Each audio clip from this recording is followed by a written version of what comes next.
Hi everyone, I hope you had a great Easter. Let me know if any of you tried any of my recipes, the Easter bread, the pizza rustica, the pastiera. I'd like to know how it turned out. What I'm going to be making for you today is a Sicilian fritter. It's made with asparagus. I guess you could make it with whatever vegetable you like, but we used to have it with asparagus. Now first I want to show you how to get rid of the ends on the asparagus. Wherever it snaps, that's where it's best. So this is the rest of it. You do that on all of the, where it snaps off, okay? That's one part. I also want to give you a tip on parsley. I've had this parsley in my refrigerator for about 8 days. Put it in water. Cover it with a plastic bag. Don't seal it or make it closed up. You put it here. You put it in the refrigerator. And this is on its 8th day.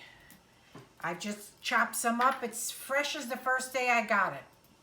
Okay, I'm going to break all of these up, cut them up in little pieces, and then I'm going to boil them until they're 1/2 to 2/3 cooked, because they're going to cook in the frying pan, but you should get them fork tender.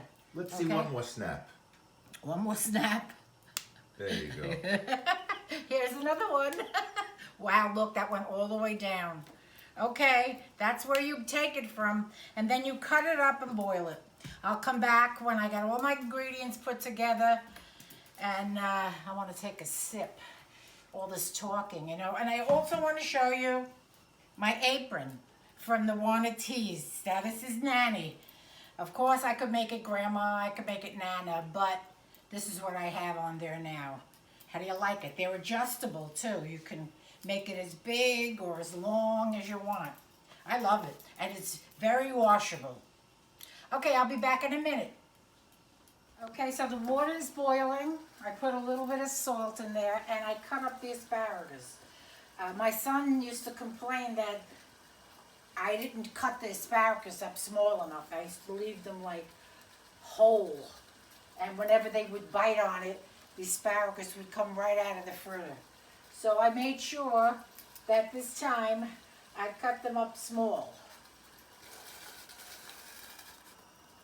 All right, so what I'm going to do is boil them about, I don't know, 3-4 minutes until the asparagus are fork tender. Because you know that's going to cook, it's going to cook a little bit more when I fry them up later. And so when this is done, I'll strain it and cool it off, and then I'll come back and show you everything I put together with the ingredients. Okay? Okay, so the asparagus have cooled off. I have a 1/2 cup of flour here. Now this is 1 bunch of asparagus. Of course, if you do more, 2 bunches, whatever, this has to be doubled. So I have a 1/2 cup of flour, and I have 3 eggs here. I got about a teaspoon of garlic, granulated garlic, not powdered, granulated. A couple of tablespoons of fresh parsley, and a 1/2 cup of grated Pecorino Romano. You could use more, which I'm probably going to use more, but whatever. And here's a pinch of salt, like, I don't know, 1/2 teaspoon, because I put some salt in the water when I boil the asparagus. So I'm going to put this in here. It goes in the flour.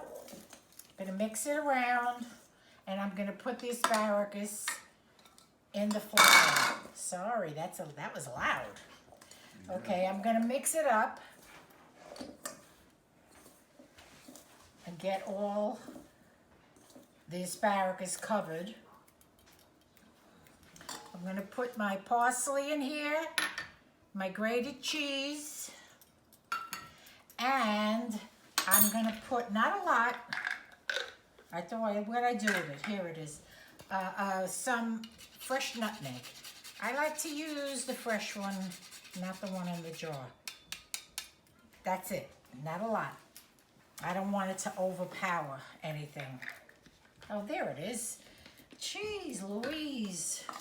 Okay, so mix this around.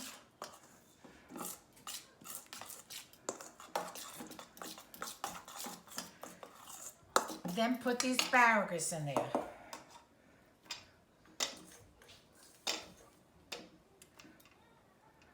You don't have to take all the flour.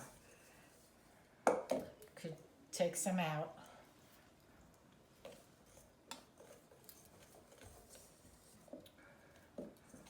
Okie doke.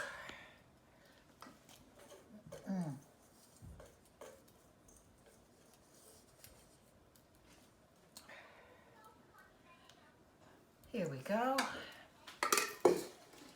Mix this around. Boy, this is, I think I'm gonna put a little bit more cheese. I have a half a cup, but I like a little cheese. I like it cheesy, if you know what I mean. So what I'm gonna do is mix this very well. In the meanwhile, I have some oil heating up on the stove, and I'll be back when I'm ready to fry them. Okay, so the asparagus is all mixed. I'm testing the oil. It should be hot. When there's bubbles, that means the oil is hot, so it's ready.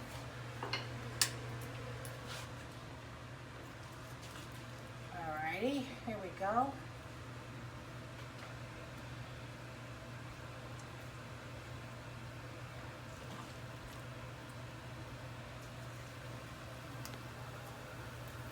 And these should be fried until they're golden brown.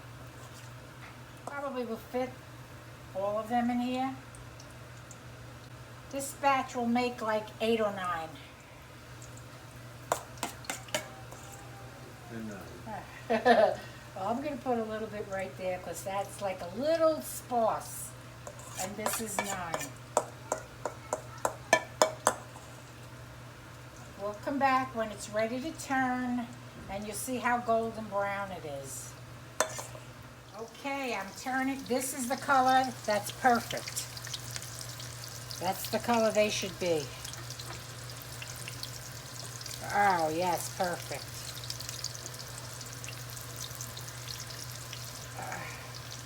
My oven, these pans are so big that one side gets hot and the other side doesn't. So this here, I don't know if it's still the same color.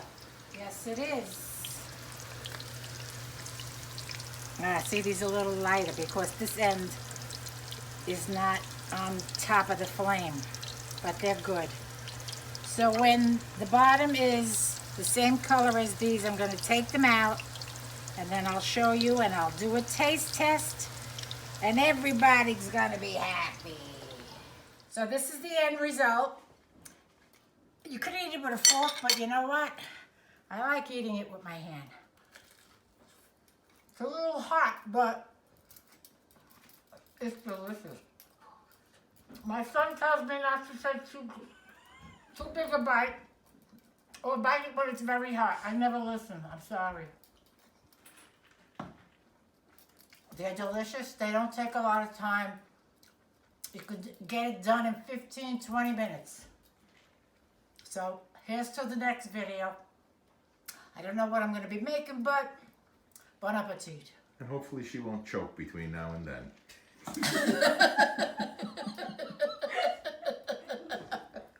Bye. Bye.